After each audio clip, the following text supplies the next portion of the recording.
Се зголемува бројот на деца згрижени во институциите за деца од предшколска возраст.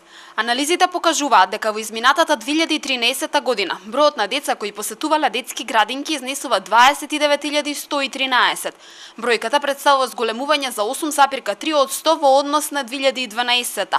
Извештаите опфаќаат вкупно 55 јавни установи за згрижување деца како и 4 приватни. Кога станува збор за Велешката градинка Димче Мирчев, установата ја завршила 2011 година со вкупно 777 деца. Следната 2012 бројката се искачила на 918, за да 2013 ја заокружи со дури 1018 деца. Ваквото зголемување од градинката велат е резултат пред цена пристапната цена од 1490 денари месечно, која нема претрпено промена вкупно 10 години. Сепак, не игра само цената улога. Големо влијание велат од Димче Мирчев има воспитниот процес кој се одвива паралелно со згрижувачкиот, а е на доста високо ниво, како и редовното подобрување на условите за престој и работа на децата. Податоците на Државниот завод за статистика покажуваат дека во градинките најбројни се децата на 5 годишна возраст. Голема е бројката на родители кои децата ги запишуваат во градинка непосредно пред започнувањето во основно училиште со цел стекнување на потребните вештини и навики. Најмала е бројката на деца без навршена 1 година згрижени во јасли. Установите за предшколска возраст обезбедуваат здравствена заштита, исхрана и дневен престој на децата во согласно со нивните развојни потреби на возраст до 6 години во повеќе групи.